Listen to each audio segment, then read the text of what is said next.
Rimaikuyaki, Sipajuna, Wanguainikuna, Sumas Punchau. Buenas tardes con todos y todas y bienvenidos. Mi nombre es Said García y hoy me complace presentar en este webinar de Educación y Violencia de Género, conferencia organizada en conjunto por el Círculo de Estudios de Derecho Constitucional de la Universidad de Lima y el Taller de Derecho Constitucional de la Universidad Nacional Mayor de San Marcos. Continuando con el homenaje en este mes de marzo, mes de la mujer, queremos hablar de este importante tema. Por lo mismo, y en camino a impulsarnos a conocernos más, tenemos de invitada a la doctora Rocío Villanueva, decana de la Facultad de Derecho de la Pontificia Universidad Católica del Perú. Abogada por la misma Casa de Estudios y docente principal, cuenta con una especialización en Derechos Humanos por la Universidad Complutense de Madrid, doctora en Derecho por la Universidad Castilla de la Mancha, y asimismo ha realizado diversas publicaciones sobre los derechos de mujeres, violencia de género, filosofía del derecho, entre otros. Al final de la exposición, estamos a la expectativa de las preguntas que formulen. Y sin más preámbulos, empezamos y le damos la bienvenida a la doctora Villanueva.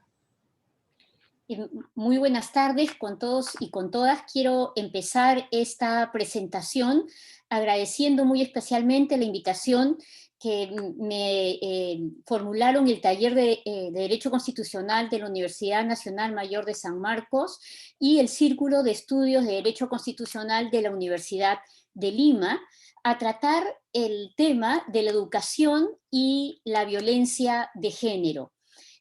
Yo voy a cambiar muy brevemente el título de la exposición y voy a abordar el problema de la educación legal y la violencia de género. Esta presentación la voy a dividir en dos partes. La primera, que será una parte más breve sobre alguna información en relación a la Facultad de Derecho de la Pontificia Universidad Católica del Perú, la facultad de la cual soy decana, porque considero que si hablamos de educación legal, me parece que esa educación legal que pone sus ojos en el combate a la violencia de género es facilitada por cierto marco institucional al que me voy a referir de manera muy breve.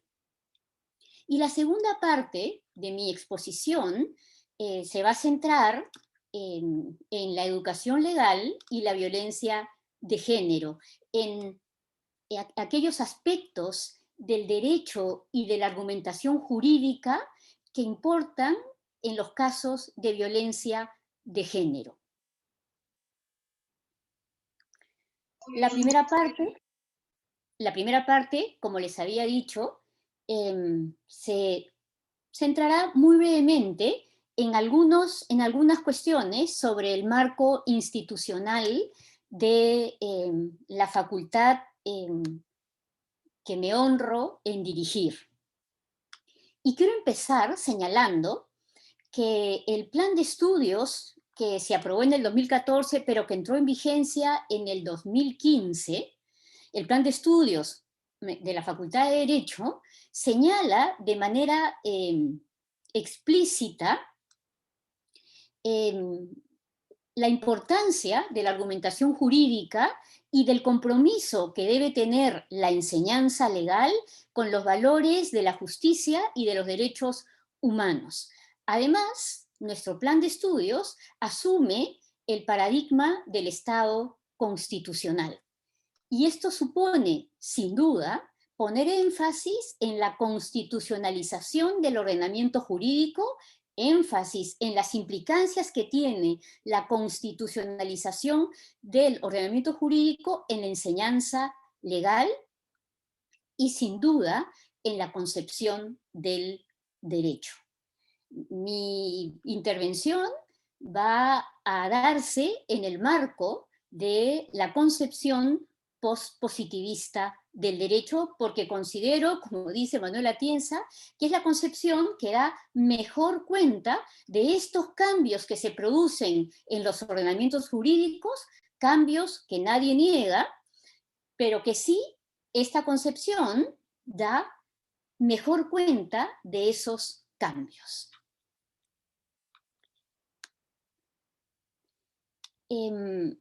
Desde hace ya muchos años, en la Facultad de Derecho, desde 1996, se impartía el curso seminario Mujer y Derecho.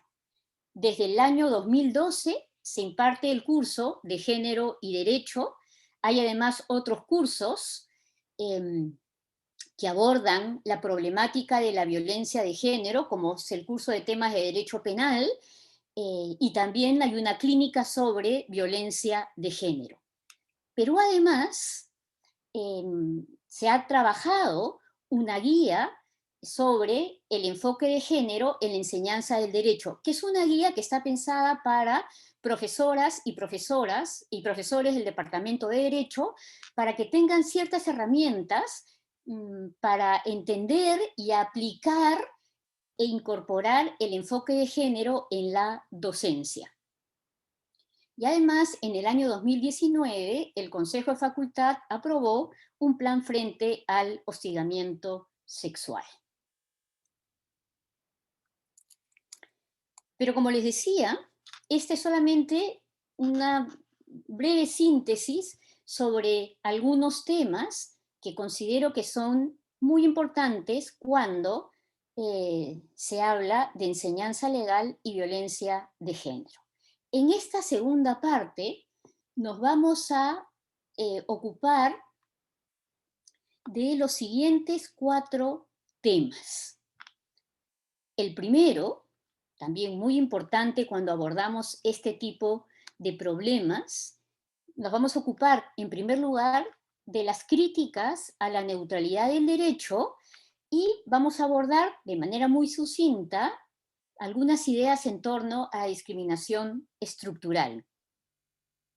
En segundo lugar, voy a tratar de las características que tiene el derecho en el Estado constitucional. Y por eso les decía que es muy importante que el plan de estudios señale que asume el paradigma del Estado constitucional. En tercer lugar, me voy a ocupar del razonamiento justificativo judicial y los temas que tienen que ver con los estereotipos de género. Y en cuarto lugar, me voy a ocupar de lo que yo denomino los casos cínicos y voy a preguntarme si en algunos de los ejemplos de los casos cínicos no nos podemos hacer la pregunta de si no se tratarán, además de casos cínicos, de casos en los que podría haber corrupción judicial. En un país donde el sistema de justicia lamentablemente atraviesa por problemas de severa corrupción judicial, creo que, como decía Jerome Frank, uno de los representantes más importantes del realismo jurídico norteamericano, hay que preguntarse también por aquellos factores que frustran el goce, el disfrute de esos valores que nuestros ordenamientos jurídicos protegen. Y en el caso peruano, sin duda, uno de esos factores es el de la corrupción judicial.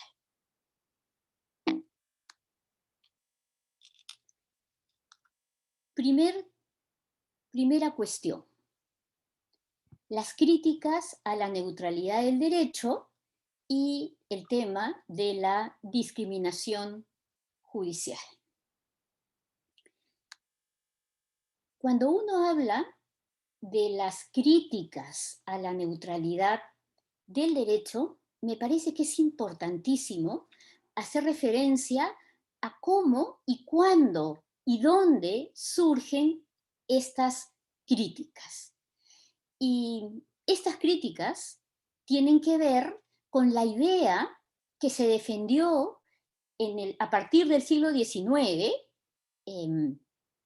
hasta 1870, 1920 aproximadamente, sobre esta idea que se defendió, en relación a que el derecho era considerado objetivo y neutro. Y estoy haciendo referencia explícita al momento histórico en que surge esta idea de que el derecho era objetivo y neutro, y también al país, Estados Unidos, donde surge esta idea. ¿Por qué surge esta idea en Estados Unidos? Entre 1870 y 1920 surge y se defiende esta idea. Surge precisamente por la dificultad que tuvieron las facultades de derecho de, o quienes defendían que hubiera en las universidades facultades de derecho, la dificultad que había para defender que la enseñanza jurídica se diera en el ámbito universitario y que no solamente fuera una cuestión de práctica. Quienes defendían que la enseñanza del derecho tenía que ser universitaria, tuvieron en el siglo XIX que enfrentarse a varias resistencias. Y para vencer estas resistencias y para tratar de justificar que era importante la enseñanza universitaria del derecho, ellos señalaron que el derecho era una ciencia y que como ciencia, por lo tanto, le correspondía ser enseñada en las facultades de Derecho. Había que crear facultades de Derecho para la enseñanza del derecho. Pero como era una ciencia, tenía que compartir las características de las ciencias como tradicionalmente se han entendido. Y por eso señalaron que el derecho era objetivo y neutro. Lo que querían decir además es que en la aplicación del derecho no se llevaban a cabo ningún tipo de valoraciones, sino simplemente la aplicación del derecho obedecía a un razonamiento meramente deductivo. Esta idea de que el derecho era objetivo y neutro va a ser criticada en Estados Unidos por los representantes del realismo norteamericano, más adelante por los integrantes de los Critical Legal Studies y por el feminismo jurídico norteamericano. ¿Cómo surge la crítica de los realistas, los representantes del realismo jurídico norteamericano? Surge a partir de los años 20, porque los realistas jurídicos norteamericanos advirtieron que los integrantes de la Corte Suprema norteamericana, que supuestamente eran defensores del formalismo jurídico, ¿no? De esta idea de que el derecho era objetivo y neutro, que la aplicación del derecho no suponía ningún tipo de valoración, que los integrantes de la Corte Suprema, supuestamente defensores del formalismo jurídico,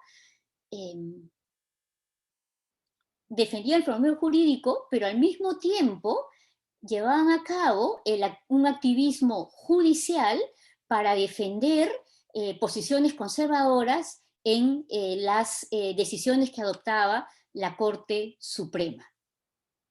Entonces, los representantes del realismo jurídico norteamericano cuestionaron que el derecho fuera objetivo y neutro porque señalaban que los jueces realizaban valoraciones, que no había una aplicación mecánica del derecho, sino que los jueces aplicaban valoraciones al resolver las controversias jurídicas.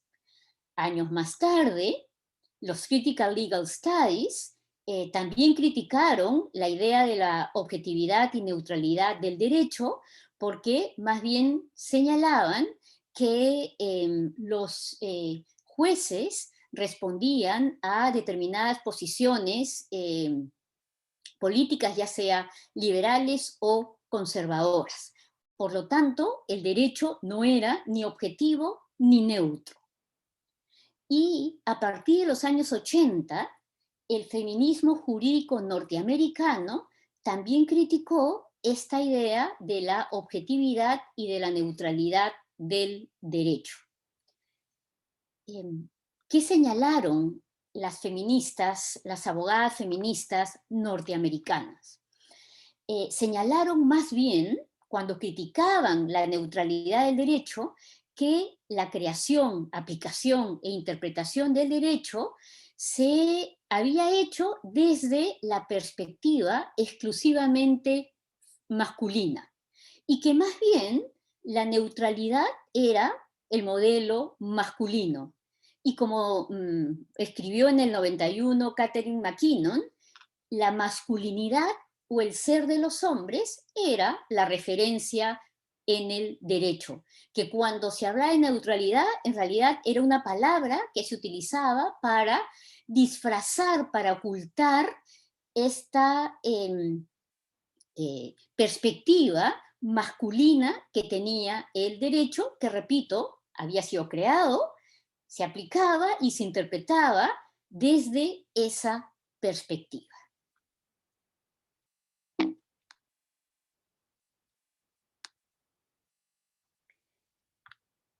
Es muy sencillo si uno quiere buscar algunos ejemplos en nuestro propio ordenamiento jurídico, algunos ejemplos del pasado, es muy sencillo encontrarlos.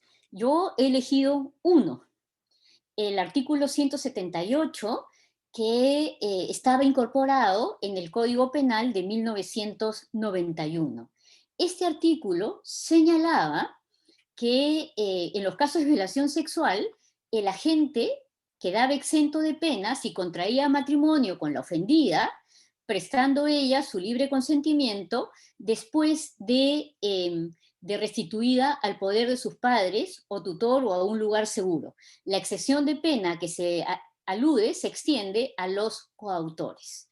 Esto significaba que si había una violación en banda y la víctima contraía matrimonio con alguno de los violadores, todos quedaban exentos de pena. Esta norma tiene una pequeña modificación en 1997 y es finalmente derogada recién en 1999, ¿no? Creo que es muy clara de lo que las feministas jurídicas norteamericanas señalaban en relación a la falta de neutralidad del derecho, que más bien recogía una perspectiva exclusivamente masculina. Si uno recuerda las normas, por ejemplo, relativas al matrimonio del Código Civil de 1936, también podría enunciar otros ejemplos, ¿no? El marido que fijaba el domicilio conyugal, el marido que administraba las sociedades gananciales, etc. Entonces, no es muy difícil ubicar en el pasado ejemplos de este tipo de normas en las que, repito, era evidente que el derecho no era neutral en el sentido denunciado por el feminismo jurídico norteamericano. No era neutral porque recogía la perspectiva masculina.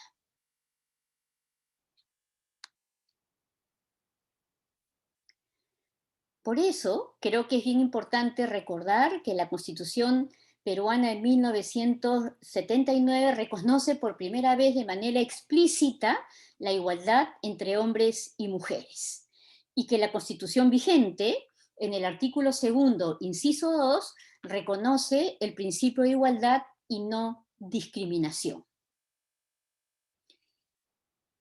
La incorporación, sobre todo en la Constitución de 1993, y también antes la de 1979, pero ambas incorporaciones de estos artículos explican por qué quizás cada vez es más difícil identificar normas o ejemplos como el que acabo de poner, lo que se llama discriminación directa, ¿no? Que discriminan directamente a las mujeres. Con la incorporación de estos principios, repito, cada vez quizás es más difícil encontrar este tipo de normas, Pero eso no quiere decir que en el razonamiento, y aquí me voy a centrar en esta exposición, que en el razonamiento judicial o incluso en el razonamiento de los fiscales no podamos identificar estereotipos de género, es decir, un razonamiento que puede ser calificado de discriminatorio. Y me voy digamos, a limitar en este momento a hablar de razonamiento discriminatorio, ¿no? Que vulnera este principio reconocido en el artículo 2, inciso 2.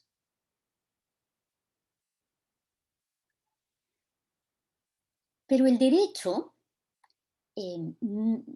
creo que conviene recordar, no rige en un mundo ideal, ¿no? Y cuando uno habla de este tipo de normas que han existido en algún momento discriminatorias, y cuando uno se refiere a razonamiento jurídico discriminatorio en el año 2021, uno tiene que también encontrar la explicación. Y creo que esa explicación está vinculada a la discriminación estructural que existe en nuestras sociedades.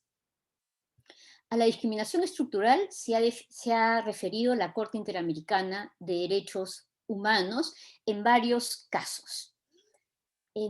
Si yo tuviera que definir la discriminación estructural, señalaría que se presenta cuando hay estructuras o formas persistentes de injustificada desigualdad, en las que es posible identificar a grupos que se encuentran en una situación de desventaja. Esta desventaja es histórica y esta desventaja da lugar a la violación de derechos. Sin duda, uno de esos grupos es el de las mujeres, ¿no? Y los trabajos que existen sobre discriminación estructural se refieren a las mujeres como uno de estos grupos. No es para nada el único grupo, pero es en el que también me voy a centrar en esta exposición. ¿Cómo se manifiesta esa discriminación estructural? Se manifiesta a través de patrones, muchas veces encubiertos, de comportamiento institucional, a través de tradiciones culturales y normas socialmente discriminatorias, ¿no? Y una de estas normas sociales discriminatorias son aquellas que tienen que ver o que hacen referencia a estereotipos de género. Y como les había dicho hace un momento, mi interés en esta exposición tiene que ver con el razonamiento jurídico, con el razonamiento justificativo judicial, porque creo que es ese escenario donde ocurren prácticas discriminatorias a través de los argumentos que los jueces y también los fiscales utilizan para emitir un dictamen o para resolver las controversias que se le plantean, ¿no? Quizás, como explicaba hace un momento, cada vez es más difícil encontrar normas que directamente discriminen a las mujeres, porque tenemos incorporado este principio constitucional de igualdad. Es más difícil, pero sin embargo, sí seguimos identificando razonamientos judiciales que discriminan a las mujeres porque incorporan estereotipos de género.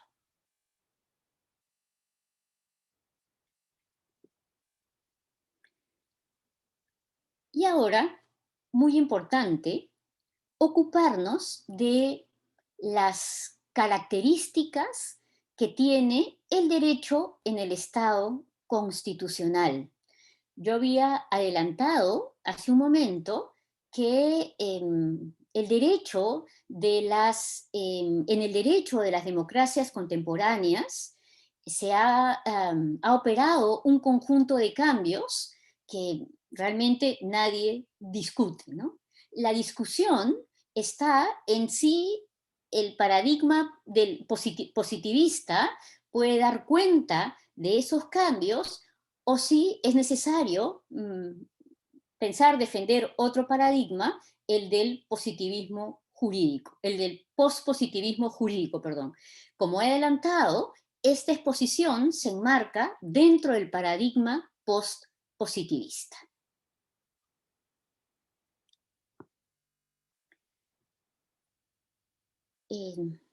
Como creo que es ya muy conocido, Manuel Atienza señala que el derecho del Estado constitucional, el derecho de las democracias contemporáneas, tiene una doble dimensión.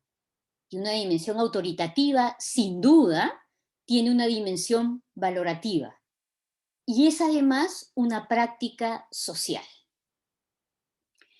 El derecho tiene una dimensión autoritativa innegable. ¿Por qué razón? Porque el derecho es el resultado de actos de autoridad. ¿De qué autoridad? De los legisladores, por ejemplo, o de los jueces, ¿no? Es una dimensión innegable.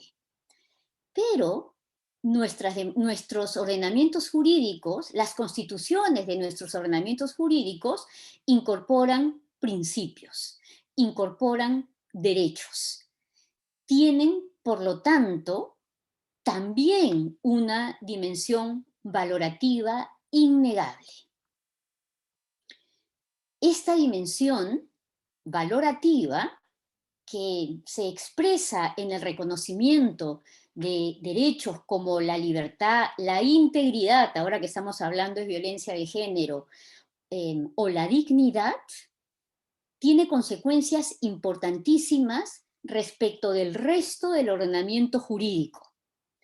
Estos derechos, estos principios de justicia positivizados en las constituciones, estos valores positivizados en las constituciones, condicionan el contenido, la aplicación y la interpretación del resto del ordenamiento jurídico.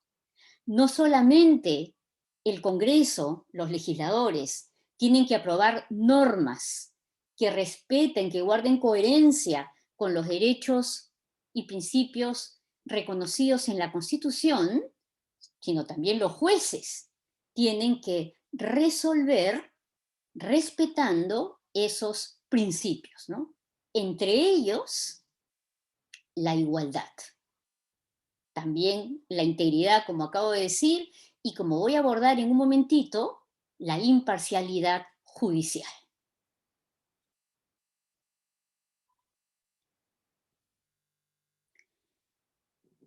Por lo tanto, el derecho en el Estado constitucional, el derecho de nuestras democracias contemporáneas, no es neutral en el sentido de avalorativo, ¿no? No es neutral como pensaban los formalistas jurídicos. Al contrario, el derecho está comprometido con los valores constitucionales, por ejemplo, de dignidad, integridad, igualdad y libertad. Por eso les decía antes, los jueces tienen que resolver respetando esos derechos.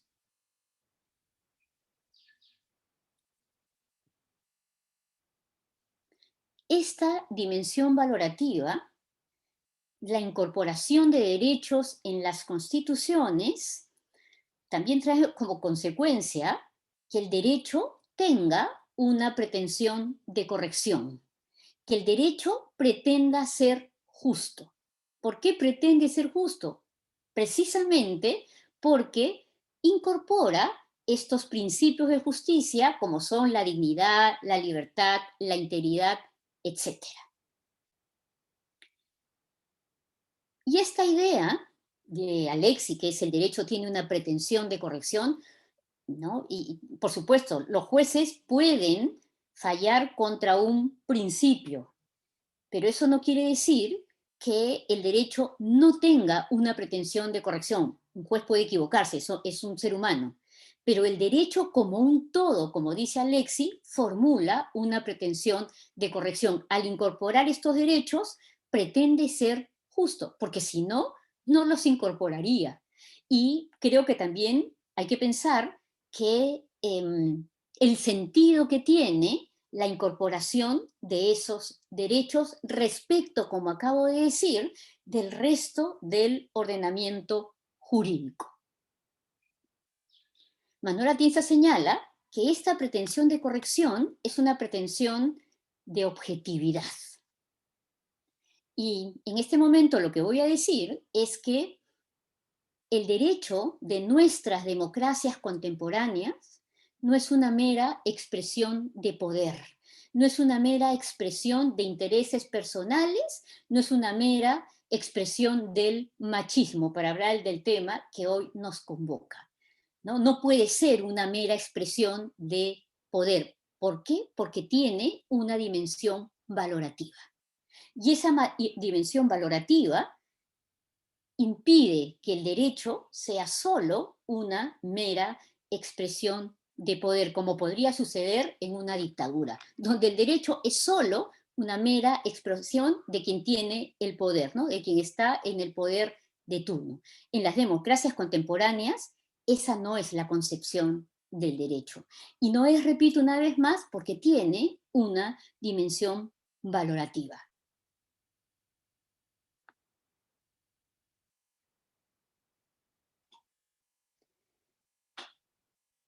Tercer punto. Razonamiento justificativo judicial y estereotipos de género.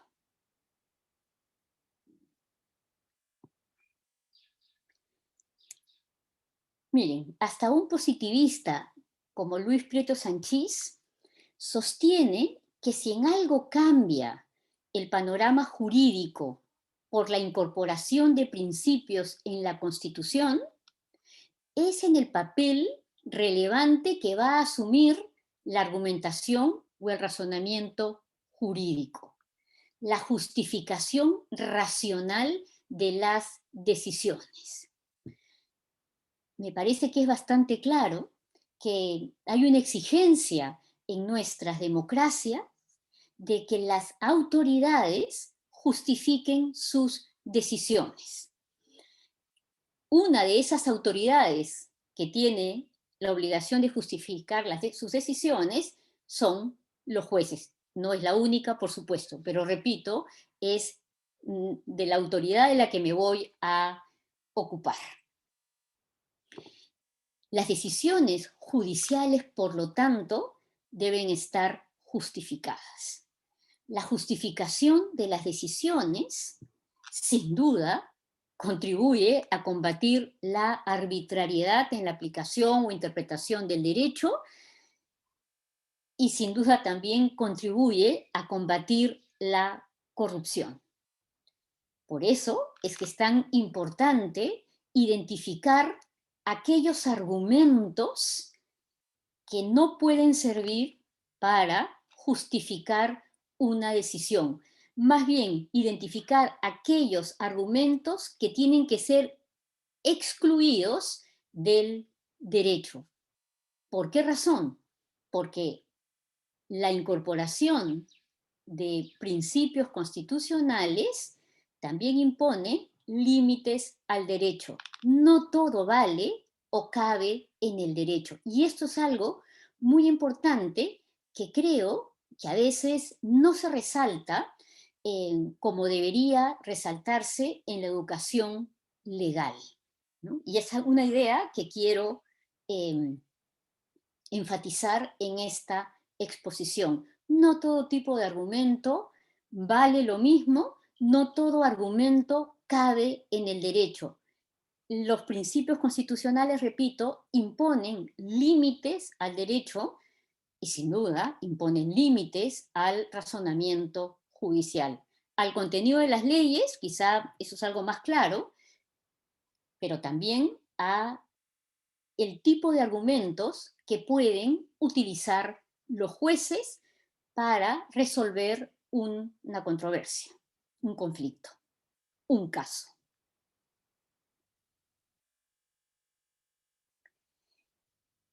hay una distinción clásica en la teoría estándar de la argumentación jurídica y que es importantísima cuando uno analiza la argumentación de los jueces en los casos de violencia de género. No solo la de los jueces, también podría uno analizar el razonamiento de la policía, pero repito, aquí me estoy centrando en la actividad judicial. Y aquí conviene recordar esta distinción entre explicar una decisión judicial y justificarla.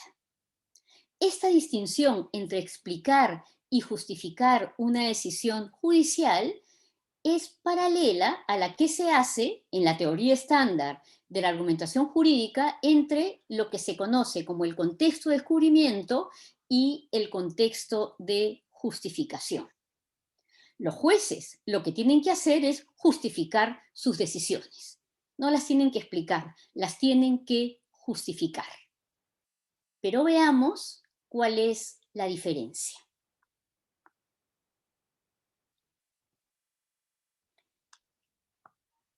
Esta diferencia se puede traducir en la que existe entre razones explicativas y razones justificativas. Las razones explicativas tienen que ver con los motivos psicológicos, ideológicos, sociológicos, culturales, ¿no? Por los cuales un juez puede tomar una decisión. En estas razones explicativas, yo incorporo las razones que se basan, que se explican por un prejuicio, ¿no? Y que se reflejan en argumentos estereotipados. Y voy a poner algunos ejemplos más adelante. En cambio, las razones justificativas, las que pertenecen a lo que la teoría estándar llama el contexto de justificación, ¿no? Que distingue, como hemos visto, del contexto de descubrimiento. En cambio, las razones justificativas son razones basadas en el derecho, ¿no? Que permiten considerar la decisión como una decisión válida. Ejemplo, ¿no? Una decisión está justificada adecuadamente, correctamente, por ejemplo, en el caso en el que un juez interpreta el artículo de una ley y lo hace de acuerdo a un principio constitucional. Allí estamos ante una razón justificativa. Y repito, lo que tienen que hacer los jueces es justificar sus decisiones, dar razones de este segundo tipo. Y nuevamente, los principios constitucionales juegan un papel muy, muy importante.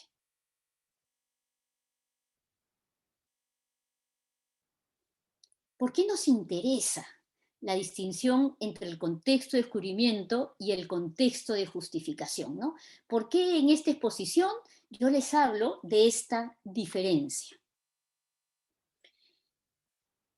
Esta distinción es muy importante, como les decía, en los casos de violencia de género. Esta distinción es fundamental que sea tomada en cuenta en la educación legal, justamente para cuestionar aquellas decisiones que uno puede explicar por, no sé, el bagaje cultural de un juez, pero que carecen de justificación.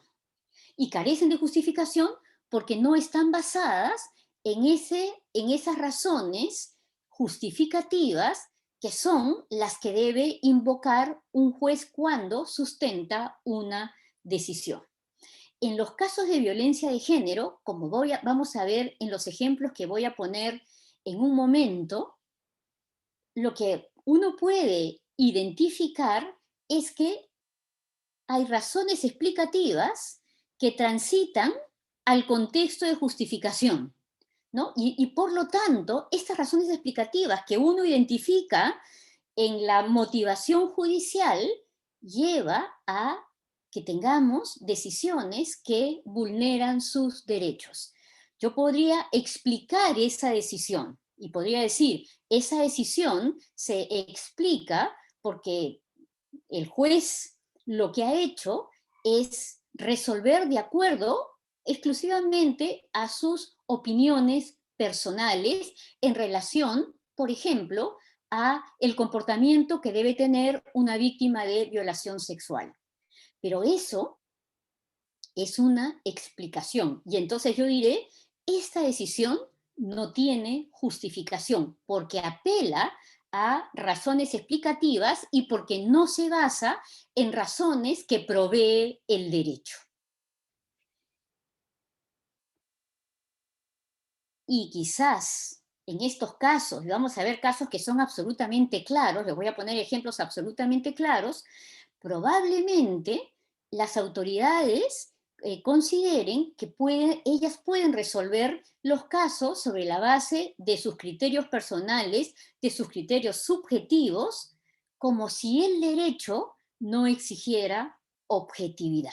Y por eso creo que es tan importante que también resaltemos que el derecho en el Estado constitucional exige objetividad. ¿Para qué? Precisamente para evitar que las leyes o las decisiones judiciales, que es todavía más claro, sean el resultado únicamente de los criterios personales, de lo que opinan los jueces, por ejemplo, sobre cómo debe comportarse una víctima de violación sexual. Pero repito, voy a poner más adelante algunos ejemplos.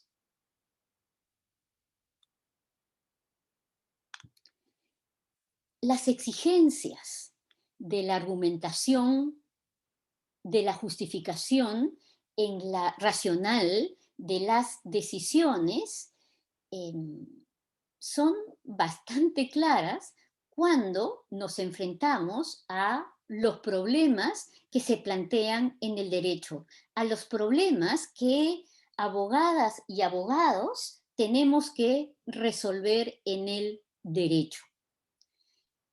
Estos problemas que tienen que ver con los casos que no son sencillos, con los casos que son más complejos, estos problemas pueden listarse. Yo he hecho una lista de algunos de los principales problemas que plantea el derecho, como son los problemas de discrecionalidad, los problemas de aplicabilidad o relevancia en los términos de Neil McCormick, los problemas de validez, los problemas de prueba, los problemas de calificación, los problemas de interpretación o los problemas de ponderación. Yo he puesto en negritas los problemas de prueba porque los ejemplos que voy a dar tienen que ver principalmente con los problemas de prueba y con la argumentación que realizan los jueces para establecer los hechos y por lo tanto para absolver a los denunciados por delitos de violación sexual o de tentativa de violación sexual.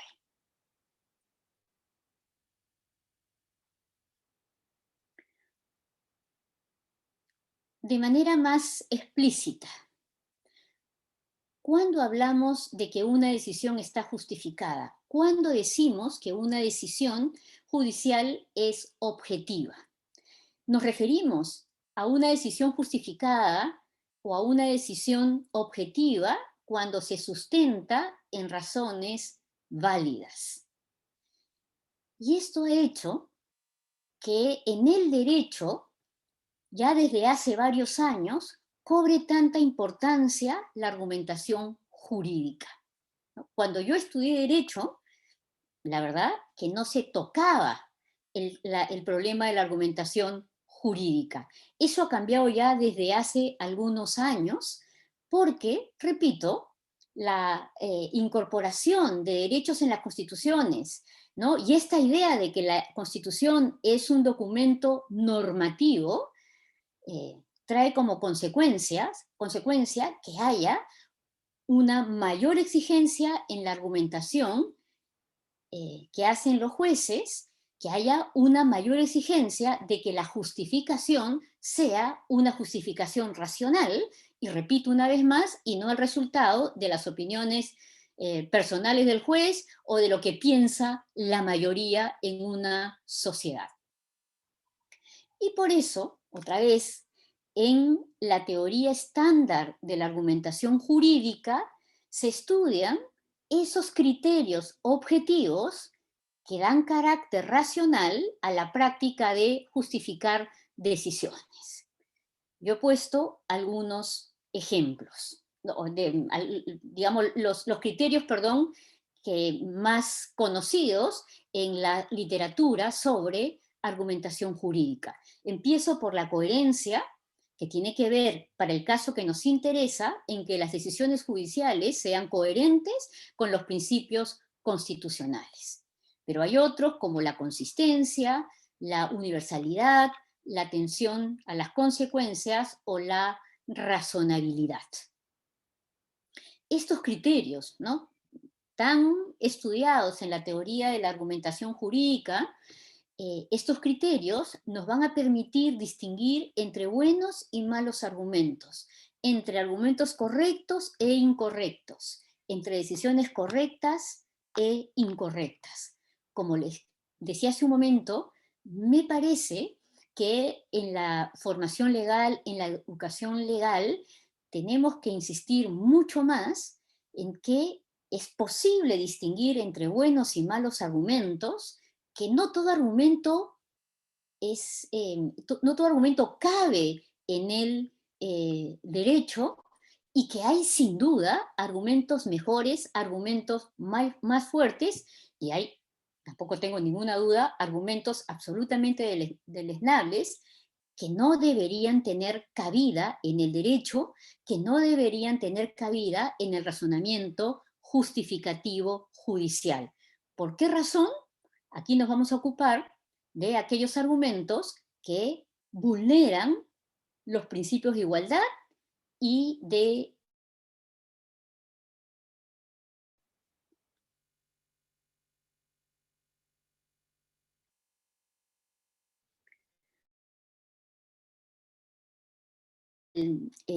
libro que se titula Los derechos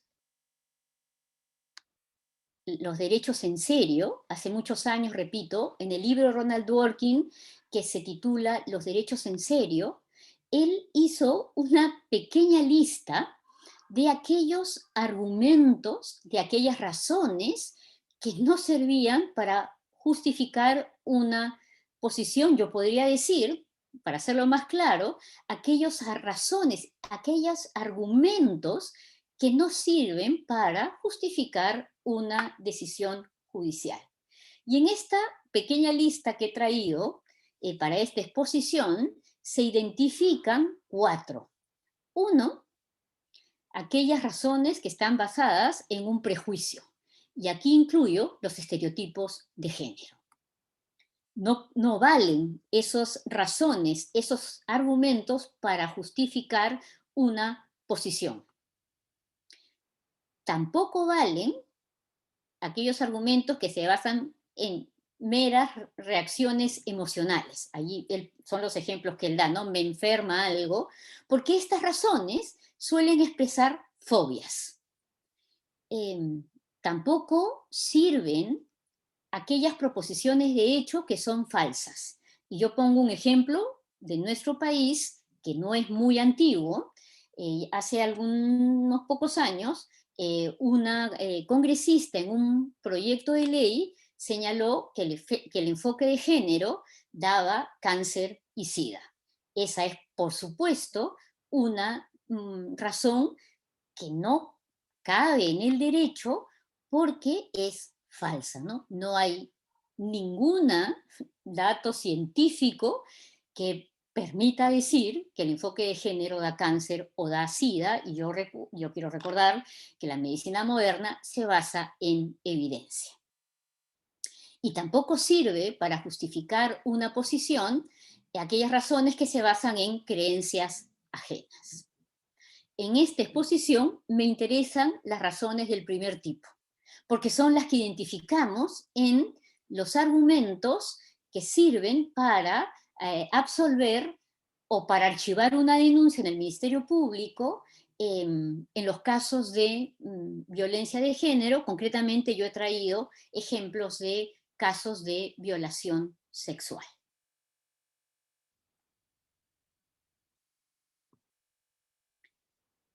Pero hace algunos minutos les acabo de decir que yo voy a utilizar ejemplos en los que la argumentación no solamente no respeta el principio de igualdad y no discriminación, sino tampoco el principio de imparcialidad judicial. Y por eso quiero recordar que la Corte Interamericana de Derechos Humanos ha señalado que la imparcialidad exige que el juez que interviene en una contienda particular se aproxime a los hechos de la causa careciendo de todo prejuicio. Y por eso está subrayada o enfatizada con negritas, ¿no? Y asimismo, por supuesto, la imparcialidad judicial exige que se ofrezcan garantías suficientes que inspiren la confianza necesaria a las partes del caso, ya muy importante, y a los ciudadanos en una sociedad democrática.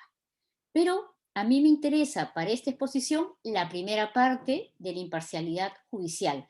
Recordar que la imparcialidad judicial exige que el juez se aproxime a los hechos careciendo de todo prejuicio, ¿no? Un juez machista no podría que resolviera una contienda sobre la base de sus ideas machistas, no podría resolver la contienda, pero su decisión no estaría justificada.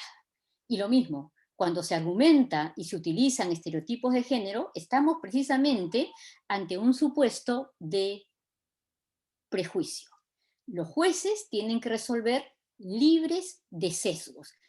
Eso es parte del contenido del principio de imparcialidad judicial.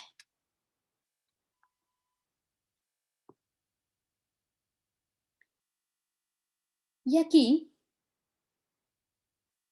tengo que introducir necesariamente la idea de la perspectiva de género.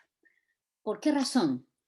Porque la perspectiva de género como forma de análisis nos permite precisamente evitar el uso de argumentos estereotipados. Y cuando analizamos una decisión judicial, cuando la analizamos, como tiene que hacer todo análisis de manera crítica, identificar cuando estamos ante un argumento estereotipado. Como dice Catherine Bartlett, la perspectiva de género toma en cuenta aspectos de un problema legal que los juristas tradicionales suelen suprimir o pasar por alto. Por eso es que el feminismo norteamericano ha criticado tan duramente esta pretendida neutralidad del derecho, que no era así, ¿no? Tomar en cuenta la perspectiva masculina y por lo tanto pasar por alto aspectos del problema legal que tienen que ser considerados. En mi opinión, estos aspectos tienen que ver principalmente con tres cuestiones. En primer lugar, la relación de poder desigual, las relaciones de poder desiguales entre hombres y mujeres. Estas relaciones desiguales de poder explican, por ejemplo,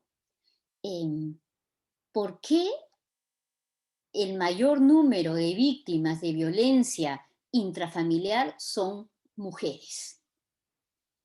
Explica también por qué una víctima de violación sexual puede tardar años en denunciar a su agresor. Y estos ejemplos de estas relaciones de poder desiguales, de estas manifestaciones de las relaciones de poder desigual desiguales entre hombres y mujeres tienen que ser tomadas en cuenta por los jueces para resolver un caso con justicia.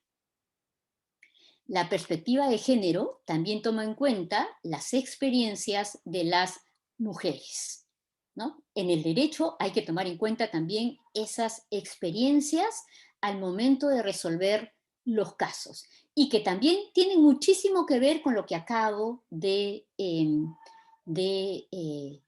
decir. Y en tercer lugar, la perspectiva de género nos permite identificar estereotipos de género, nos permite identificar argumentos estereotipados. Los estereotipos de género, ¿no?, se construyen a partir de los roles, de los atributos y de los espacios que han sido socialmente asignados de manera diferenciada a los hombres y a las mujeres, a partir de nuestras diferencias biológicas. Pero se trata de roles, atributos y espacios socialmente construidos, y por lo tanto se deben cambiar, precisamente porque son construcciones sociales, se pueden y deben cambiar. Para poner los ejemplos más comunes, el rol de proveedor ha sido atribuido a los hombres tradicionalmente, el rol del cuidado a las mujeres. Los atributos, el coraje, la valentía, la racionalidad, han sido socialmente atribuidos a los hombres. A las mujeres se nos ha atribuido, por ejemplo, la delicadeza, la emotividad, como si fuéramos absolutamente diferentes. Y espacios también en los que se ha identificado a los hombres, el espacio público, el espacio de la política ha sido un espacio masculino, eso explica que haya un porcentaje más reducido de mujeres, por ejemplo, en el Congreso, y más bien el espacio doméstico ha sido socialmente asignado a las mujeres.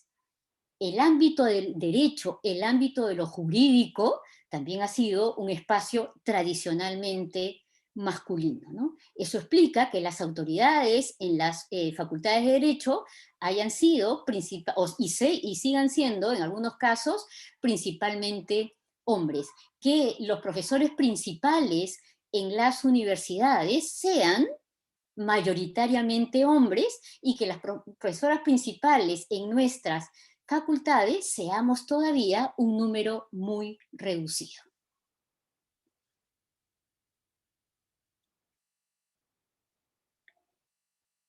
La Corte Interamericana de Derechos Humanos define los estereotipos de género como preconcepciones sobre las características, los atributos o los papeles que se espera tengan que ser ejecutados por hombres y por mujeres. Y repito, son preconcepciones que son construidas social y culturalmente. Para poner ejemplos absolutamente recientes a propósito de la campaña electoral. Esos estereotipos salen también ahora que estamos en campaña electoral, cuando, por ejemplo, escuchamos a candidatas decir que las mujeres deben obediencia a los maridos, o que la violencia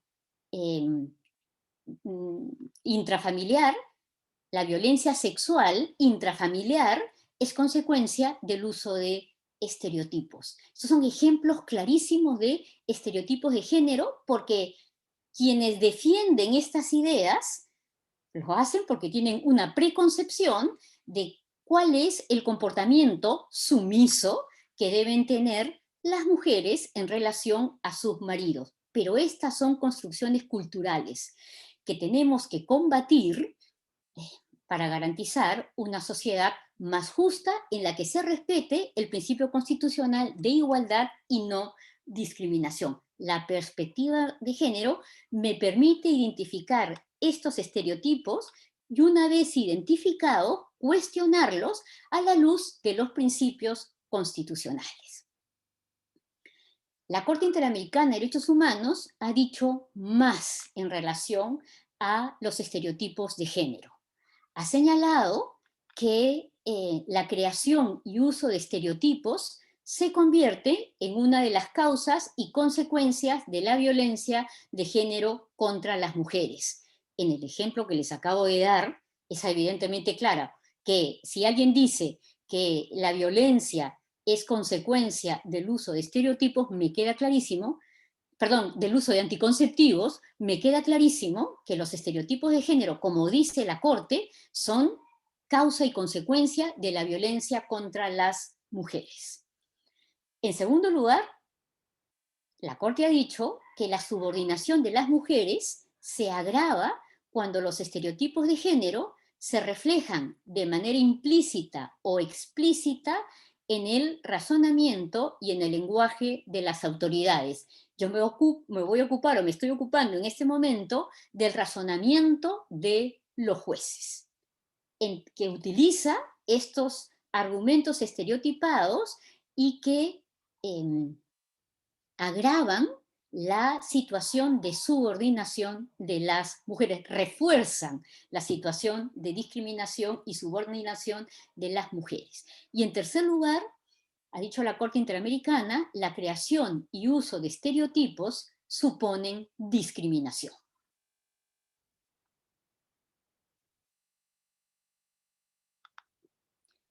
Hasta aquí podemos señalar que, a partir de lo dicho, un juez no debe incluir en su razonamiento estereotipos de género. No se trataría de un razonamiento justificativo.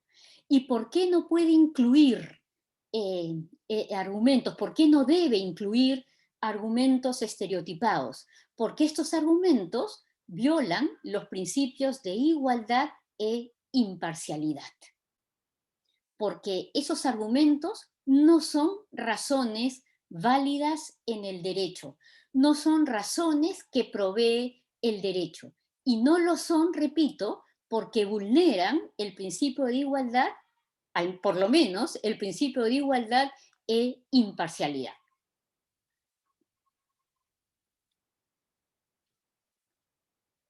También quisiera recordar que el Tribunal Constitucional ha señalado en marzo del 2019 que la perspectiva de igualdad de género, en primer lugar, constituye un instrumento ético que dota de legitimidad a las decisiones institucionales que se tomen en aras de alcanzar una sociedad más justa e igualitaria. ¿Por qué dota de legitimidad? Porque es un instrumento que dota de legitimidad a estas decisiones, precisamente porque es un instrumento que nos permite que el razonamiento de los jueces guarde coherencia con los principios constitucionales, entre ellos el de la igualdad y el de la imparcialidad. Y además ha dicho el Tribunal Constitucional que la perspectiva de género es una forma de análisis que evidencia cómo es que determinados hechos o situaciones afectan de manera distinta a los hombres y a las mujeres. Les voy a poner un ejemplo. Si uno compara las formas de violencia intrafamiliar, uno puede deducir de manera bastante sencilla que las mujeres mueren en una mayor proporción que los hombres a manos de sus parejas o exparejas, ¿no? Que la violencia afecta de manera distinta a hombres y a mujeres. Y eso también explica que la violación sexual afecte de una manera mucho mayor a las mujeres que a los hombres, ¿no? Y por eso también la Corte Interamericana de Derechos Humanos ha señalado que hablamos de violencia de género contra las mujeres cuando nos referimos a aquellos actos que están dirigidos hacia ellas. Y estos casos de violencia me parece que son un ejemplo bastante claro. Pero el Tribunal Constitucional, respecto a la perspectiva de género, ha señalado que esta perspectiva debe ser incorporada y practicada en el ejercicio de la función judicial y fiscal. Es decir, ellos tienen que tomar en cuenta la perspectiva de género cuando o preparan un dictamen o resuelven las controversias.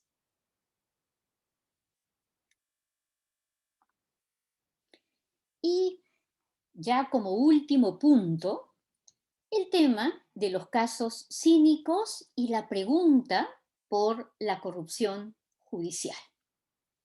Les decía al empezar esta intervención que la enseñanza legal, como decía Jerome Frank, este importante representante del realismo jurídico norteamericano, la enseñanza legal también tiene que ocuparse de aquellos factores que frustran, como decía Jerome Frank, que frustran el goce, ¿no? El disfrute de los valores protegidos por nuestra Constitución, como son la igualdad y la imparcialidad judicial, y como también son la dignidad, la vida o la integridad, para poner los ejemplos más claros de los valores que reconocen nuestras constituciones, las constituciones de las democracias contemporáneas.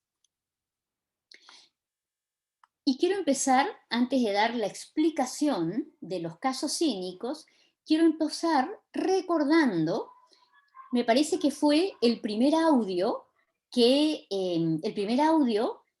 destapa el escándalo de corrupción judicial vinculado a los cuellos blancos del puerto.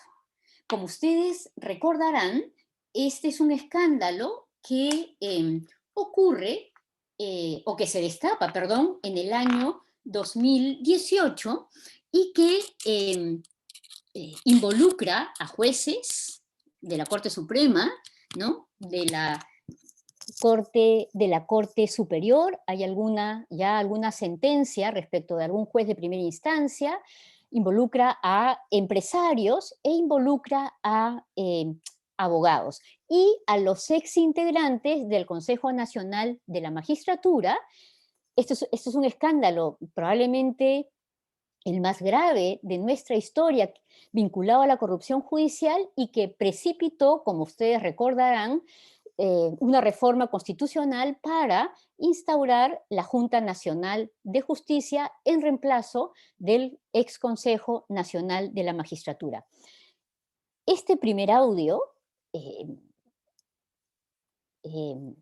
este primer audio se oye una conversación telefónica del ex magistrado Cesarino Stroza, en el que le pregunta a su interlocutor lo siguiente, lo que está en la diapositiva, ¿no? ¿Cuántos años tiene? 10 añitos, 11 añitos, pero está desflorada. ¿Pero quién le ha hecho eso? Voy a pedir el expediente para verlo, ¿ya? ¿Qué es lo que quieren?, pregunta el ex magistrado. ¿Que le baje la pena o que lo declare inocente? Si uno escucha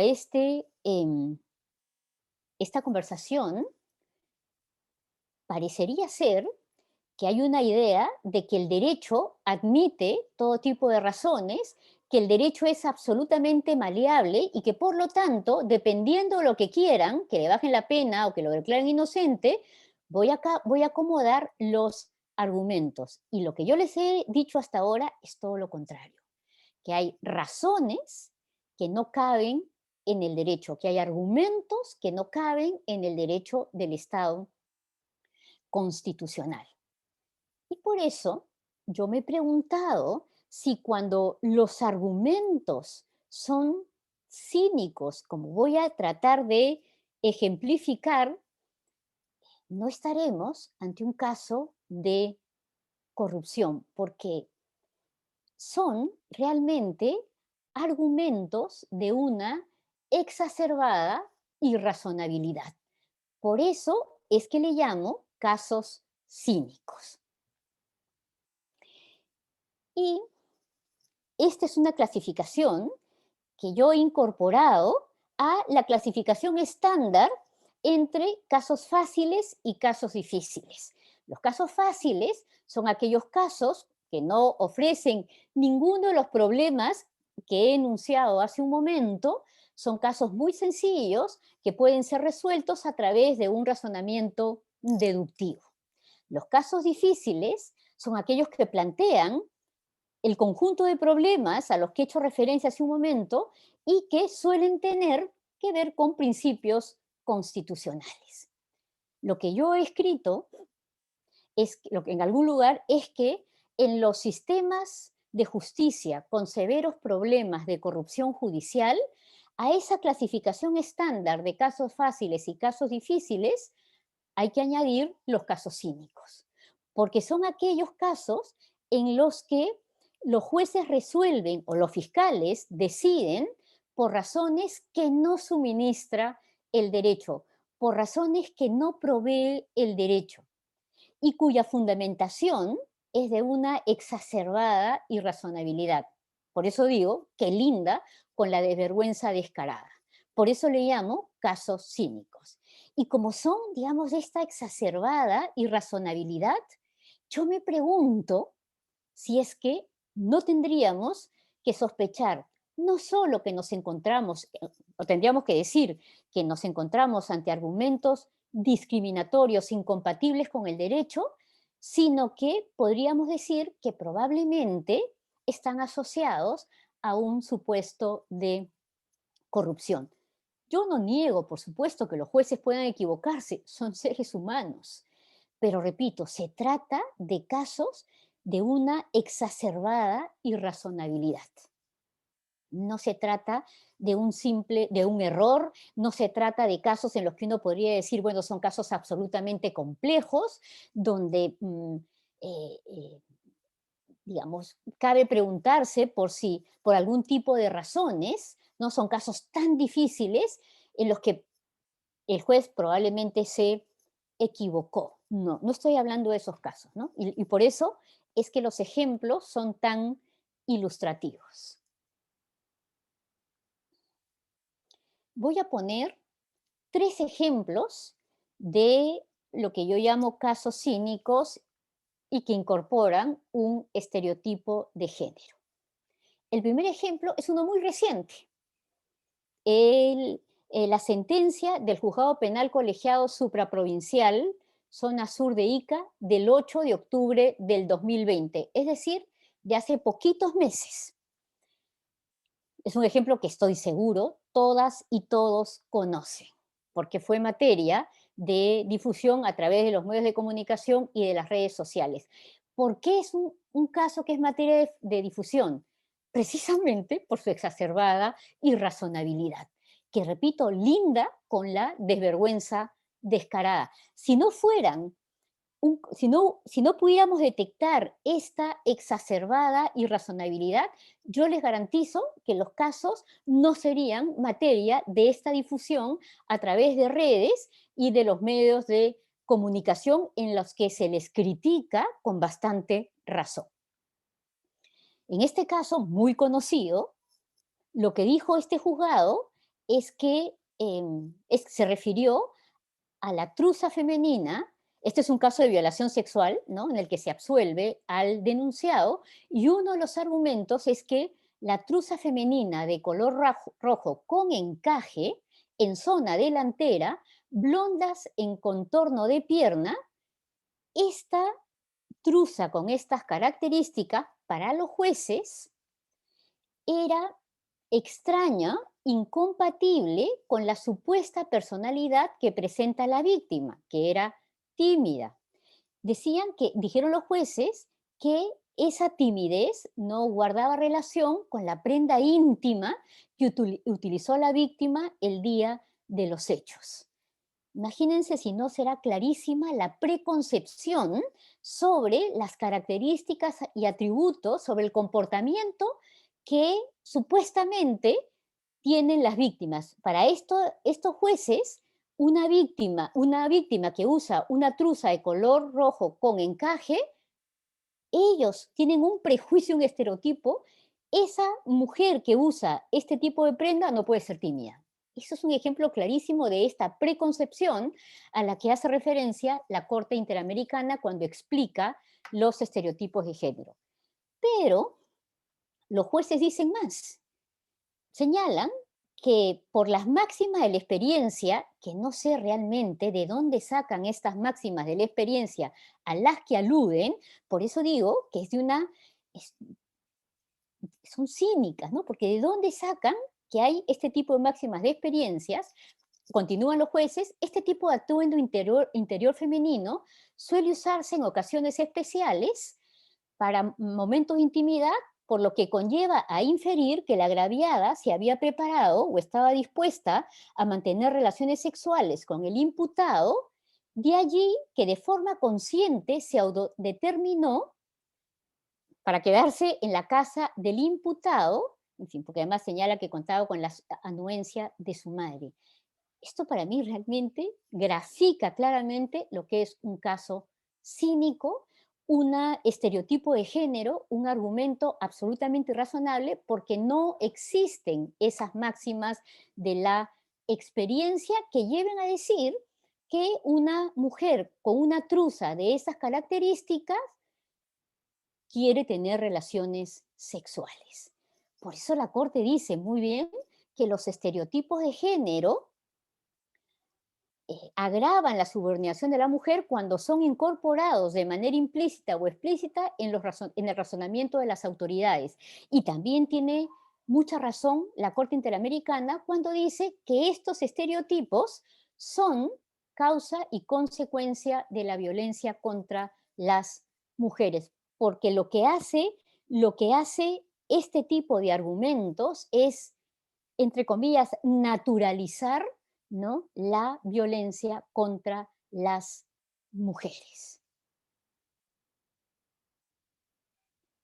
Otro segundo caso es un caso que llegó hasta el Tribunal Constitucional, que resolvió en enero del 2018, y tiene que ver con dictámenes de la Fiscalía, del Ministerio Público, respecto de un caso de violación, también que es muy conocido, de un estudiante de Derecho de nuestra facultad, que fue violada en un hostal por un abogado del estudio donde ella practicaba.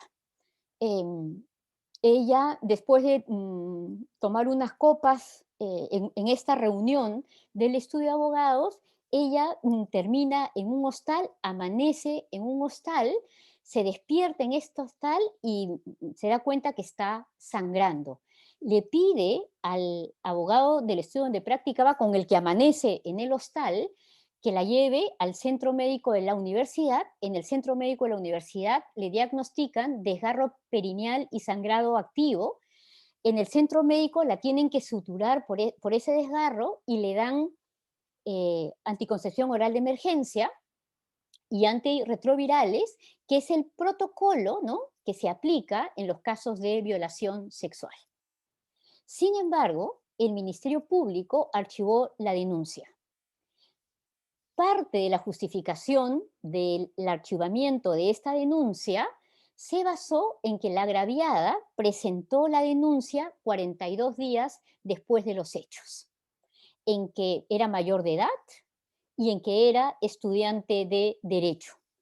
Estos tres eh, hechos, para el Ministerio Público, de estos tres hechos, había que inferir que, como era estudiante de Derecho, como era mayor de edad, entonces la demora en la denuncia, repito, 42 días, ¿ah? Y como he dicho hace un momento, estas víctimas suelen incluso denunciar después de años por esa relación desigual de poder que existe entre hombres y mujeres. Pero aquí esta ex estudiante de Derecho se demoró 42 días. Y entonces el Ministerio Público dijo que esa demora indicaba que no decía la verdad. Tanto el fiscal provincial como el superior, cuando se apela a esta decisión, eh, reforzando un estereotipo de género, ¿no? Las mujeres son mentirosas, ¿no? Como se demoró 42 días, entonces no dice la verdad. Y como además es mayor de edad y abogada, no podía demorarse tanto tiempo, ¿no? Otra vez la preconcepción sobre cómo deben actuar las mujeres. Y refuerzan un estereotipo, como se demoró, entonces es una mentirosa, ¿no? Y por eso aseveró que el Ministerio Público aseveró que el tiempo transcurrido entre los hechos y la formalización de la denuncia generaba por sí solo dudas sobre la declaración de la recurrente. El tercer caso, y aquí me quiero referir a los estereotipos que se incorporan a los peritajes o informes psiquiátricos y psicológicos de dudosísima calidad científica, pero que sin embargo son utilizados por los jueces para fundamentar sus decisiones. Este es el caso de Arlet Contreras, por eso he puesto esta foto. Este es un video que vio todo el Perú, en el que se nota cómo Adriano Pozo arrastra y agrede, que está desnudo, ¿no? Adriano Pozo arrastra a Arlet Contreras por el lobby del hotel. El video es largo, un poco más largo, no lo voy a pasar, pero se nota claramente cómo incluso el personal del hotel intenta que Adriano Pozo no siguiera agrediendo a Arlet Contreras. Hay escenas incluso en la propia comisaría de cómo los policías intentan detener a Adriano Pozo. Es decir, me parece que era bastante evidente la violencia ejercida por este sujeto en perjuicio de la víctima. Sin embargo, en la sentencia que dictó el Juzgado Penal Colegiado de Huamanga en el año 2018, en esta sentencia lo que se dice para sustentar la absolución de Adriano Pozo es que, de acuerdo a los peritos, una persona que ha sido víctima de violencia sexual o física no retorna sola al lugar de los hechos, por el temor y miedo sobre lo suscitado, más aún que se trataba del mismo día de los hechos y a minutos de los sucesos.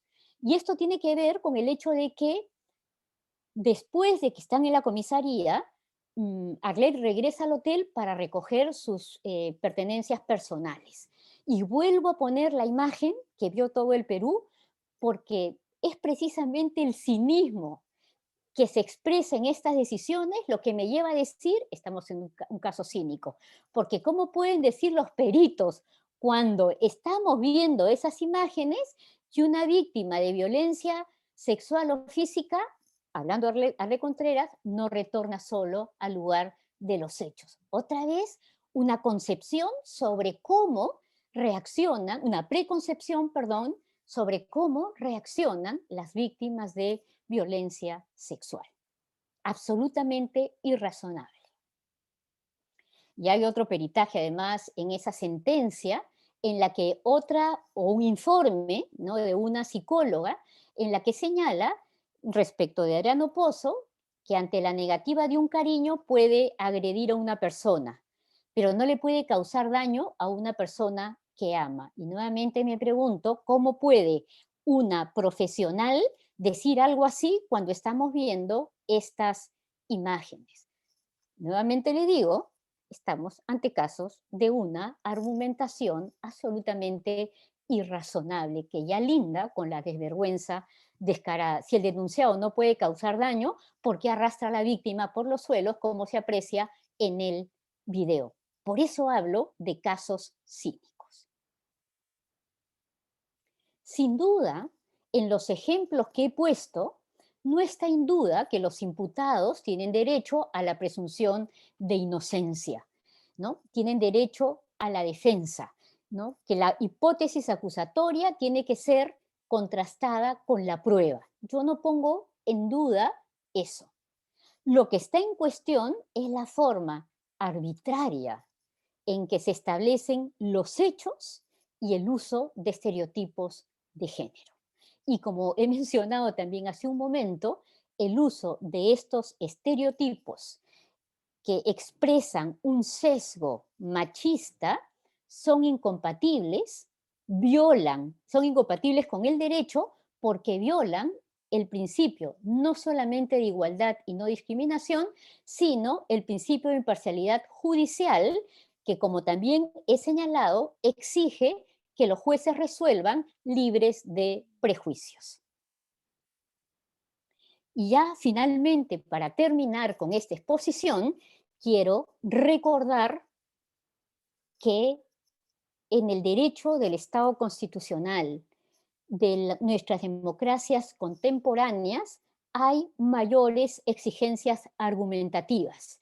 Hay una exigencia de justificación racional.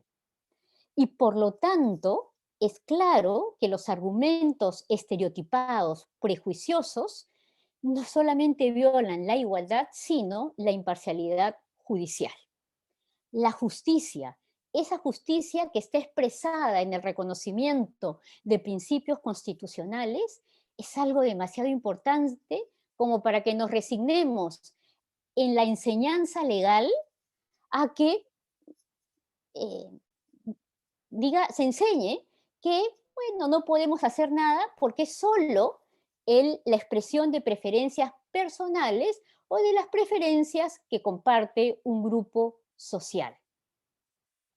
Todo lo contrario, el derecho del Estado constitucional es un instrumento para hacer justicia y exige decisiones objetivas, no subjetivas, no basadas exclusivamente en preferencias personales o las compartidas por un grupo. Muchas gracias.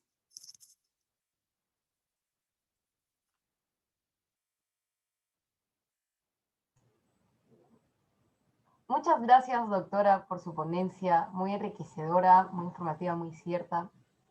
Muchas cosas que nos parecen ahora un absurdo, como el que se exente al agresor si se casaba con su víctima, ha sido recién derogado hace 20 años y es impresionante. Es ahorita nada más, qué importante es también lo de la imparcialidad del juez, que también tiene que incluir que no se deje llevar por estos sesgos y que es importante que tengamos a jueces que no tengan estos prejuicios para que la resolución esté debidamente justificada, que es algo que todos esperamos en todos los casos que se presenten ante el Poder Judicial.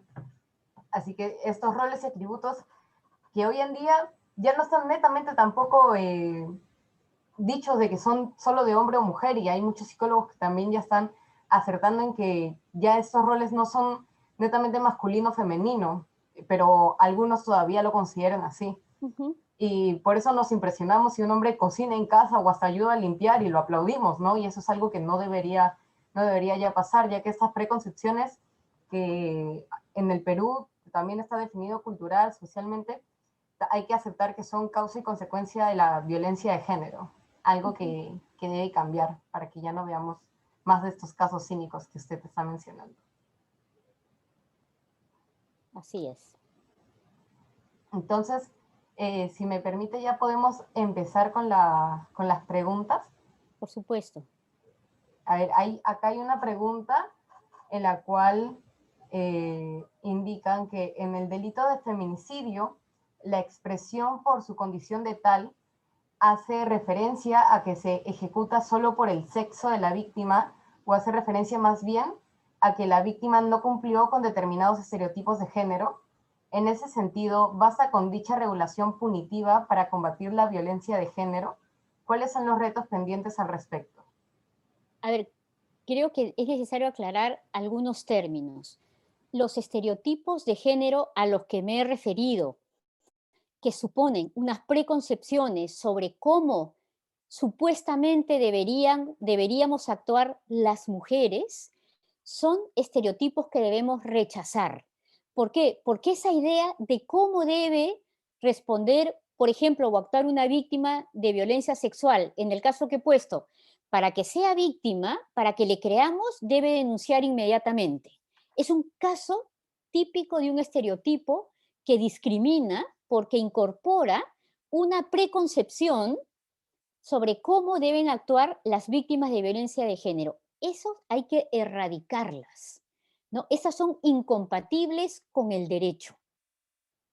Y el desafío en los casos de violencia sexual está precisamente en poder identificar esos estereotipos que si uno tiene una adecuada formación jurídica, es posible hacerlo, y la adecuada formación jurídica, lo que he intentado transmitir en esta intervención, tiene que incorporar la perspectiva de género porque es la que me permite analizar el problema teniendo en cuenta aspectos, como dice Catherine Bartlett, que suelen pasar desapercibidos por la mayor parte de juristas.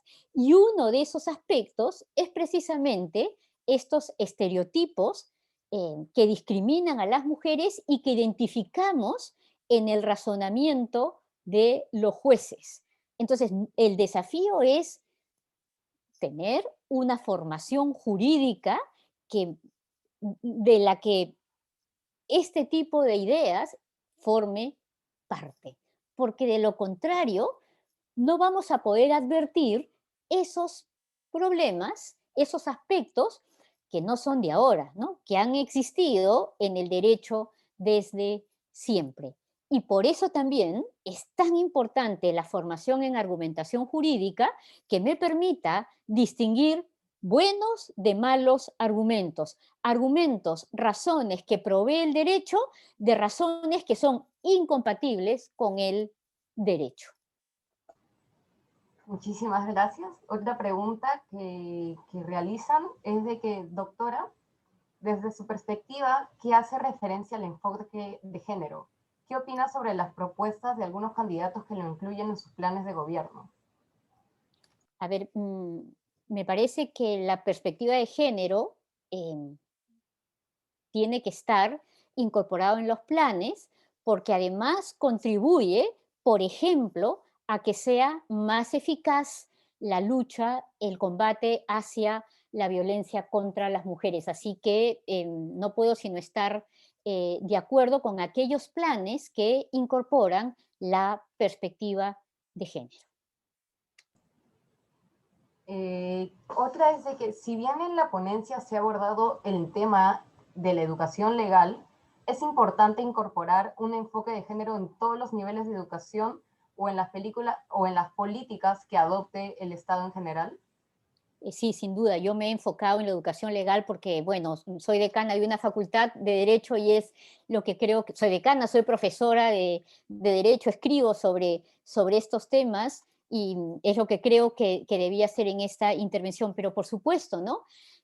La perspectiva de género, como he explicado, precisamente cuestiona esos roles, espacios y atributos que han sido asignados a las mujeres y a los hombres de manera distinta a partir de las diferencias biológicas y que ha contribuido, ¿no? Esta adscripción de estos roles, estos atributos, ha contribuido a naturalizar, entre comillas, conductas que más bien, o pautas de comportamiento, o preconcepciones sobre lo que tenemos que hacer hombres y mujeres, que, repito, son producto de una construcción cultural y que se presentan como, entre comillas, naturales. Si creemos en la igualdad, si queremos construir una sociedad democrática, me parece que la educación debe, digamos, desde épocas muy tempranas, se deben cuestionar, y por supuesto, los pedagogos sabrán cómo hacer, ¿no? Porque yo no puedo decir cómo porque yo soy docente universitaria, pero no tengo duda que los pedagogos, los docentes y las docentes de niveles inferiores sabrán cómo abordar estos temas para que nuestras niñas y niños se desarrollen pensando en que hombres y mujeres tenemos la misma dignidad y por lo tanto debemos tener igualdad de oportunidades. Tenemos los mismos derechos y debemos tener también las mismas oportunidades. Y uno de esos derechos es que podamos, niñas y niños puedan no solamente recibir una educación, sino una educación que les permita elegir sus propios proyectos de vida. y que no sean impuestos por la sociedad. Y que puedan aspirar, ¿no?, las niñas a ocupar altísimos cargos, por ejemplo, en la función pública, como ocurre hoy con varias instituciones del Estado cuyos titulares son mujeres. Perfecto, doctora. La última pregunta es respecto a su posición con lo mencionado que la violencia existe como consecuencia de un uso de anticonceptivos. Entonces, ¿usted considera que esto es cierto o no tiene en realidad nada que ver? A ver, yo justamente he puesto un ejemplo, yo siempre hago lo mismo en mis clases, ¿no? Yo siempre intento poner ejemplos actuales, ¿no? Siempre digo en mis clases que cada semestre, vuelvo a decir lo mismo, ¿no? Que en el Perú tenemos una diversidad de casos que nos permite renovar los ejemplos que utilizamos en clase. Y uno de esos ejemplos de cómo en este caso, en el discurso político, ¿no?, de candidatas al Congreso de la República, se refuerzan estereotipos que son la causa y consecuencia de la violencia contra las mujeres, como ha dicho la Corte Interamericana, como uno de esos estereotipos lo hemos visto hace poquitos días, cuando vemos una candidata que dice que la culpa de la violencia sexual, ¿no?, en el ámbito de la pareja, de la familia, la tienen los anticonceptivos, porque como las mujeres usan anticonceptivos, entonces ya los maridos no las toman en serio y más bien abusan sexualmente. Estoy absolutamente en contra de ese tipo de discursos porque, repito, ya no en el ámbito judicial, este es un ejemplo del ámbito político, también contribuyen a reforzar estereotipos y el problema con eso, repito, como ha dicho la Corte Interamericana, es que son causa y consecuencia de la violencia contra las mujeres, ¿no? La violencia No, contra las mujeres no está justificada. definitivamente, doctora. Hay dos preguntas más que me acaban de hacer llegar. ¿Sí tenemos tiempo para ellas? ¿Le parece bien? Sí, por supuesto. Eh, Una es, ¿cuál es su opinión con respecto al rango de discrecionalidad que muchos fiscales tienen para establecer que una lesión ha sido leve en vez de grave? A ver, em, el tema de la discrecionalidad de las autoridades es un tema abordado y es una de las puntos de discrepancia entre la concepción positivista y la concepción pospositivista del derecho. En breve tiempo, lo que quiero decir en relación a esta pregunta es que desde el Ministerio Público se ha venido desarrollando algunas iniciativas con el objetivo más bien de garantizar que esa evaluación que hacen los fiscales y en general los fiscales a la luz probablemente de un examen médico legista, se han intentado establecer algunos criterios que permitan que sea una decisión más objetiva y menos librada a lo que probablemente hasta ahora hemos visto, la discrecionalidad de los fiscales. Me parece que es un proceso que está en construcción, pero la idea me parece que es la misma que la que hay desarrollado a lo largo de esta intervención. Evitar la pura subjetividad y que más bien en este caso los fiscales cuenten con criterios objetivos para determinar la gravedad de una lesión. Muchísimas gracias, doctora. Y la última pregunta es, en las últimas semanas se ha estado escuchando candidatos y candidatas hablar en contra de la ideología de género y del enfoque de género en la currícula nacional de educación como una violación al derecho de los padres para educar a sus hijos o una forma de deformar el orden natural de la sociedad.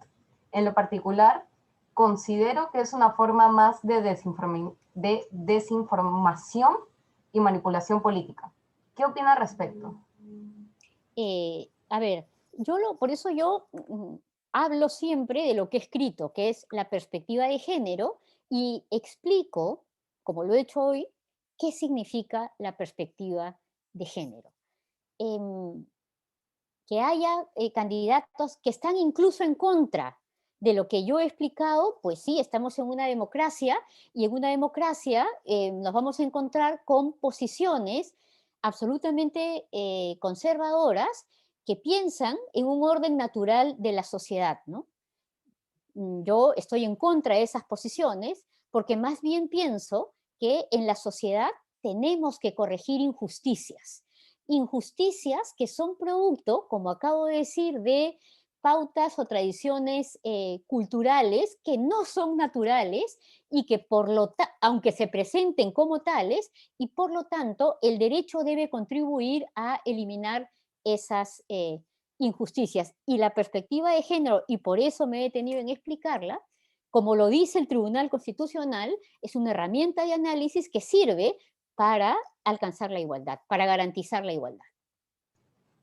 Muchísimas gracias, doctora, por responder nuestras preguntas, por informarnos acerca de este tema que es muy importante para todos nosotros, para las personas de todas las edades, desde niños que tienen que estar siendo educados desde temprana edad hasta los más mayores que quizás ya tengan un pilar un poco más formado que podría estar errado, ¿no? Ahora le voy a dar el pase al director general del Círculo de Derecho Constitucional de la Universidad de Lima, Renzo Díaz, para que dé unas breves palabras. Muchísimas gracias, Adi, muchísimas gracias a la doctora Villanueva. Sin duda ha sido una muy enriquecedora ponencia, nos ha hecho ampliar nuestros horizontes sobre lo que hay detrás de esta corriente legal que es tan importante tenerlo en cuenta en estos tiempos en los que tenemos que estar a la altura de lo que la justicia requiere, más aún en nuestro país, donde hay tantas deficiencias en el sistema de justicia. Doctora Villanueva, muchísimas gracias. La hemos escuchado con mucha atención y nos damos cuenta de lo destacada profesional que es y la pasión que tiene por el tema, ¿no? Por este tema que sin duda esa pasión nos la transmite a nosotros y le agradecemos mucho por eso. Por el lado del círculo, también a nuestra audiencia quería hacer un breve de que nosotros como Círculo de Derecho Constitucional de la Universidad de Lima, esta convocatoria para miembros, así que los exhortamos a todos ustedes que sean alumnos de la Universidad de Lima, de la Facultad de Derecho, a que postulen. Si es que ustedes han aprobado satisfactoriamente Derecho Constitucional, pueden ser parte de nuestro Círculo de Derecho Constitucional, donde siempre hacemos un análisis de los temas más relevantes y desde diversas perspectivas jurídicas, porque es importante seguir fomentando el conocimiento. Muchas gracias, Adit. Muchas gracias, doctor. Muchas gracias a ustedes por la invitación, encantada. Muchísimas gracias. Muchísimas gracias. Ahora unas palabras también del coordinador general del Taller de Derecho Constitucional de la Universidad Nacional Mayor de San Marcos. Buenas noches con todos y todas. Mi nombre es Mariano Arias y yo soy el coordinador general del Taller de Derecho Constitucional de la Universidad Nacional Mayor de San Marcos. En primer lugar, a nombre del taller, quisiera agradecerle a la doctora Rocío Villanueva por tan excelente ponencia, a todas las personas asistentes a través del Facebook Live y a aquellos que se encuentran presentes en la sala del Zoom, y en especial a nuestros colegas del Círculo de Estudios de Derecho Constitucional de la Universidad de Lima por haber permitido este evento en conjunto. Asimismo, quisiera recordarles que el taller de Derecho Constitucional se encuentra en un proceso de convocatoria y los requisitos y los plazos los pueden encontrar en nuestra página de Facebook.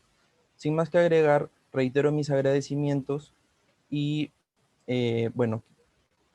concluimos el evento con esto, ¿no? Muchas gracias a todos y todas por haber participado.